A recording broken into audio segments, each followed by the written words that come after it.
നമസ്കാരം പ്രിയപ്പെട്ടവരെ.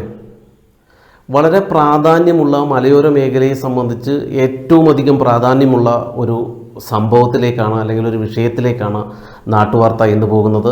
സ്വാഗതം നാട്ടുവാർത്ത ഇൻസൈറ്റിലേക്ക്. അപ്പോൾ ഈ മലയോര മേഖല എന്ന് കേൾക്കുമ്പോൾ അല്ലെങ്കിൽ ഇപ്പോൾ നമ്മൾ വലിയ പ്രതിസന്ധി നേരിടുന്നൊരു വിഷയമാണ് വന്യമൃഗശല്യം. അപ്പം എല്ലാവരും വിചാരിക്കും ഒരു പക്ഷേ വന്യമൃഗശല്യമാണോ എന്നുള്ളൊരു ധാരണ പലരുടെയും മനസ്സിലുണ്ടാകാം. എന്നാൽ വന്യമൃഗശല്യമല്ല ഇപ്പോഴത്തെ പ്രശ്നം. ESA, എളുപ്പത്തിൽ പറഞ്ഞാൽ ഇക്കോളജിക്കലി സെൻസിറ്റീവ് ഏരിയ. ഇനി മലയാളത്തിൽ വളരെ എളുപ്പത്തിൽ പറഞ്ഞാൽ പരിസ്ഥിതി ദുർബല പ്രദേശം. അതായത് ഇത് സംബന്ധിച്ചൊരു നോട്ടിഫിക്കേഷൻ കേന്ദ്ര സർക്കാർ ഈ അടുത്തിടെ ഇറക്കുകയുണ്ടായി. 7ാമത്തെയോ മറ്റോ കരട് നിർദ്ദേശമാണ് ഇപ്പോൾ പുറത്തു വന്നിരിക്കുന്നത്. പ്രിയമുള്ളവരെ, കേരളത്തിൽ ഏതാണ്ട് 131ഓളം വില്ലേജുകൾ പരിസ്ഥിതി ദുർബല മേഖലയായി കണ്ടെത്തിക്കൊണ്ടുള്ള ഒരു നോട്ടിഫിക്കേഷനാണ് ഇപ്പോൾ പുറത്തിറങ്ങിയിരിക്കുന്നത്. കൊല്ലം ജില്ലയിൽ പ്രത്യേകിച്ച് നമ്മുടെ പുനലൂർ പത്തനാപുരം മേഖലകളിൽ ഏതാണ്ട് 8 വില്ലേജുകൾ പൂർണ്ണമായും ഈ എക്കോളജിക്കലി സെൻസിറ്റീവ് ഏരിയ അല്ലെങ്കിൽ പരിസ്ഥിതി ദുർബല പ്രദേശത്തിൽ ഉൾപ്പെടുന്നതാണ്. അപ്പോൾ നിങ്ങൾ വിചാരിക്കും അത്തരത്തിൽ എന്താണ് ഇതുകൊണ്ടുള്ള ഒരു ദോഷം അല്ലെങ്കിൽ ജനങ്ങളെ ഇതെങ്ങനെയാണ് ബാധിക്കുന്നത് എന്ന് ചോദിച്ചാൽ, നമുക്കിവിടെ അല്ലെങ്കിൽ ഇത് കണ്ടെത്തിയ ഒരു പ്രദേശത്ത് ഒരു വലിയ നിർമ്മാണ പ്രവർത്തനങ്ങളോ വൻകിട ഫാക്ടറികളോ അല്ലെങ്കിൽ വ്യവസായമോ ഒന്നും തുടങ്ങാൻ കഴിയില്ല. ഒരു വലിയൊരു വീട് വെക്കാൻ, വലിയതെന്നല്ല, ഒരു വീട് വെക്കണമെങ്കിൽ പോലും വലിയ നിബന്ധനകളായിരിക്കും, വലിയ നിയന്ത്രണങ്ങളായിരിക്കും. എന്തിന് ഒരു റോഡോ ഒരു പാലമോ നിർമ്മിക്കണമെങ്കിൽ പോലും നമ്മൾ വലിയ കടമ്പകൾ കടക്കേണ്ടി വരും. നമ്മുടെ വീട്ടിലേക്ക് ആവശ്യമായ ഒരു ശുചിമുറി നിർമ്മിക്കണമെങ്കിൽ, ഒരു ശൗചാലയം നിർമ്മിക്കണമെങ്കിൽ കേന്ദ്ര പരിസ്ഥിതി മന്ത്രാലയത്തിൻ്റെയോ വനംവകുപ്പിൻ്റെയോ ഒക്കെ അനുമതി നമുക്ക് തേടേണ്ടി വരും. ഇതിനുള്ള കാലതാമസം നമുക്കറിയാം. ഇപ്പോൾ തന്നെ നമ്മൾ പല നിർമ്മാണ പ്രവർത്തനങ്ങൾക്കും ബന്ധപ്പെട്ടവരെ നേരിടുമ്പോൾ തന്നെ അല്ലെങ്കിൽ നമ്മൾ അപേക്ഷിക്കുമ്പോൾ തന്നെ നമ്മൾ നിലവിൽ നമുക്കുണ്ടാകുന്ന കാലതാമസം അല്ലെങ്കിൽ കാലവിളംബരം എന്താണെന്ന് നിങ്ങൾക്കറിയാം. അപ്പോൾ ഇത്തരത്തിൽ ഈ ESA അല്ലെങ്കിൽ ഇക്കോളജിക്കലി സെൻസിറ്റീവ് ഏരിയ പരിസ്ഥിതി ദുർബല പ്രദേശമായി ഇത്തരത്തിൽ ഒരു നോട്ടിഫിക്കേഷൻ വന്നാൽ നമ്മൾ വലിയ ബുദ്ധിമുട്ടിലേക്കാവും. ഒരു പക്ഷേ നമ്മുടെ നാട് വിട്ട് നമുക്ക് മറ്റെവിടെയെങ്കിലും പോയി പലായനം ചെയ്യേണ്ടി വരും, സർക്കാർ തരുന്ന തുച്ഛമായ പൈസ എന്തെങ്കിലുമൊക്കെ വാങ്ങിക്കൊണ്ട്. ഇത് വന്നു കഴിഞ്ഞാൽ നമ്മുടെ പ്രമാണങ്ങളിൽ പോലും, അതായത് ഈ നോട്ടിഫിക്കേഷൻ പ്രാബല്യത്തിൽ വന്നാൽ നമ്മുടെ പ്രമാണങ്ങളിൽ പോലും ESA എന്ന് രേഖപ്പെടുത്തും. അങ്ങനെ രേഖപ്പെടുത്തിയാൽ ഈ വസ്തു പിന്നെ നമുക്ക് വിൽക്കാൻ കഴിയില്ല എന്ന് പറഞ്ഞാൽ വിൽക്കാം, പക്ഷേ ഇതിന് വില കിട്ടില്ല. ഇത് തുച്ഛമായ പൈസയ്ക്കൊക്കെ ആരെങ്കിലുമൊക്കെ മേടിക്കുകയോ നടക്കത്തുള്ളൂ. അപ്പം നിത്യവൃത്തിയില്ലാതെ നമ്മളെന്ത് ചെയ്യും? ഈ വസ്തുവെല്ലാം വിട്ട് നമ്മളും മറ്റെവിടേക്കെങ്കിലും പോവുക എന്നുള്ളത് മാത്രമേ ഉള്ളൂ. അപ്പോൾ പരിസ്ഥിതി സംരക്ഷണത്തിൻ്റെ പേരിൽ അല്ലെങ്കിൽ വനസംരക്ഷണത്തിൻ്റെ പേരിൽ വരുന്ന ഇത്തരം നിയമങ്ങൾ സാധാരണ ജനങ്ങളെ വലിയ രീതിയിലാണ് ഇനിയിപ്പോൾ ബാധിക്കാൻ പോകുന്നത്. നമ്മളെ കണക്കുള്ളവരെയൊക്കെ സാധാരണ ഗതിയിൽ വലിയ രീതിയിൽ ഇത് ബാധിക്കും.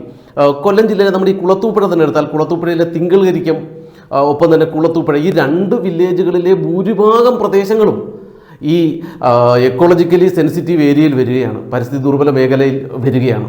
അപ്പോൾ ഇവിടങ്ങൾ ഒരു തരത്തിലുള്ള നിർമ്മാണവും പറ്റത്തില്ല. ഞാൻ നേരത്തെ സൂചിപ്പിച്ച പോലെ ഒരു കിണർ കുഴിക്കാൻ പോലും നമുക്ക് കഴിയാത്തൊരവസ്ഥയിലേക്ക് കാര്യങ്ങൾ കൊണ്ടെത്തിക്കും. അപ്പോൾ ഇതുവരെ ഇതിൻ്റെ നോട്ടിഫിക്കേഷൻ വന്നു ഈ മാസം 28-നകം ഇതിൽ ആക്ഷേപം ഉണ്ടെങ്കിൽ അത് നമ്മൾ രേഖാമൂലം പരാതിയായി നൽകണമെന്നാണ് ഈ കരട് വിജ്ഞാപനത്തിൽ പറയുന്നത്.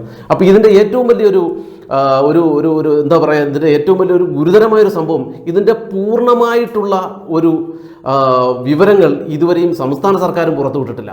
ഈ പൂർണ്ണമായി ഏതൊക്കെ ഏരിയയാണ്, ഈ ചില വില്ലേജുകളിലെ കുറച്ച് ഭാഗമേ ഉള്ളൂ അല്ലെങ്കിൽ മൊത്തവുമുണ്ടോ മുഴുവൻ ഭാഗങ്ങളുണ്ടോ എന്നൊക്കെ അറിയണമെങ്കിൽ എന്ത് ചെയ്യണം? സംസ്ഥാന സർക്കാർ ഇത് സംബന്ധിച്ച കൂടുതൽ വിവരങ്ങൾ പുറത്തുവിടണം. സംസ്ഥാന സർക്കാർ ഇതുവരെ ഇത് വിടാത്ത ഒരു സാഹചര്യവും കൂടിയുണ്ട്. അപ്പോൾ എന്തായാലും നമ്മൾ ഒരു കാര്യം മനസ്സിലാക്കണം. നമ്മുടെ ഒരു മലയോര മേഖലയിൽ പ്രത്യേകിച്ച് കുളത്തൂപ്പുഴ, അലയമൺ, പുനലൂർ, പത്തനാപുരത്തെ പിറവന്തൂർ, തെന്മല, ഇടമൺ അടക്കം പുനലൂർ പത്തനാപുരം താലൂക്കിൽ ഉൾപ്പെടുന്ന 8ഓളം വില്ലേജുകളാണ് പൂർണ്ണമായും ഇതിൽ ഉൾപ്പെടുന്നത്.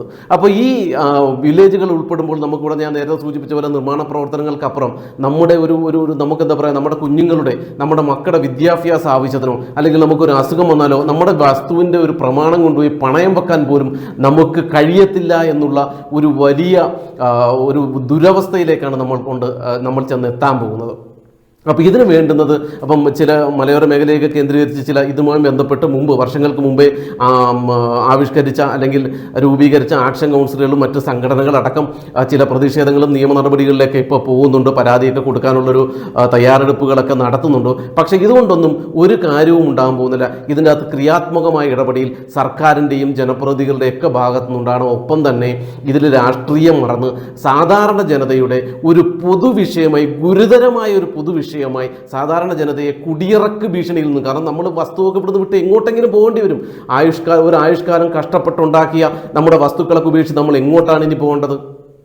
അപ്പോൾ ഞാൻ നേരത്തെ സൂചിപ്പിച്ചതുപോലെ സർക്കാരിൻ്റെ ഇടപെടലിനപ്പുറം ജനപ്രതിനിധികൾ, പൊതുപ്രവർത്തകർ, രാഷ്ട്രീയം മറഞ്ഞ എല്ലാ വിഭാഗം ജനങ്ങളുടെയും ഇടപെടൽ ഇതുണ്ടാക്കി ഇതിന് കൃത്യമായി വീണ്ടും ഒരു സർവേ അടക്കം നടത്തിക്കൊണ്ട് ഇവർ വനമേഖലയൊക്കെ എടുക്കട്ടെ, വനമേഖലയുമായി അതിർത്തിയുള്ള ബഫർ സോണൊക്കെ നേരത്തെ പ്രഖ്യാപിച്ച സ്ഥലങ്ങളൊക്കെ ഉണ്ട്, അതൊക്കെ ഇവർ എടുത്തോട്ടെ. പക്ഷേ ജനവാസ മേഖലയിൽ കൃഷി മേഖലയെ പോലും കാര്യമായി ബാധിക്കുന്ന, നമുക്ക് കൃഷി പോലും ചെയ്യാൻ കഴിയില്ല.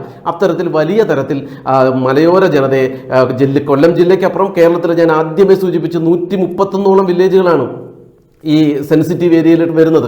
അപ്പം ഇതിനെല്ലാം ഒരു പരിഹാരം കണ്ടെത്താൻ സർക്കാർ തലത്തിൽ ക്രിയാത്മകമായ ഒരു ഇടപെടൽ അടിയന്തരമായി ഇടപെടണമെന്നാണ് നാട്ടുവാർത്തയുടെ ഇൻസൈറ്റിലൂടെ നമ്മൾ ഈ മുമ്പോട്ട് വയ്ക്കുന്ന ഒരു നിർദ്ദേശം. എന്തായാലും ഇത് ബന്ധപ്പെട്ടവർ അറിയും, അല്ലെങ്കിൽ ബന്ധപ്പെട്ടവർ ഇതിനോടകം തന്നെ അറിഞ്ഞിട്ടുണ്ട്. പക്ഷേ എന്തുകൊണ്ടോ ചിലരുടെ ഭാഗത്തു നിന്നെങ്കിലും ഇത് ഒളിച്ചു വെക്കാനുള്ള ഒരു നടപടിയാണ്, ഒരു വ്യഗ്രതയാണ് കാണുന്നത്. അത് പാടില്ല. പാവപ്പെട്ട കർഷകനെ, സാധാരണക്കാരനെ, അവൻ്റെ വസ്തുവും അവൻ്റെ ആയുഷ്കാലം ഉണ്ടാക്കിയ സ്വത്തും ഒക്കെ കളഞ്ഞിട്ട് ഇവിടുന്ന് പോകുക എന്ന് പറയുന്നത് അത്ര വലിയ എളുപ്പമായ കാര്യമൊന്നുമല്ല. അപ്പോൾ കൃത്യമായ ഒരു ഇടപെടൽ സർക്കാരിൻ്റെയും ജനപ്രതിനിധികളുടെയും ഭാഗത്തുനിന്ന് ഉണ്ടാവണമെന്നാണ് നാട്ടുവാർത്ത പറയുന്നത്.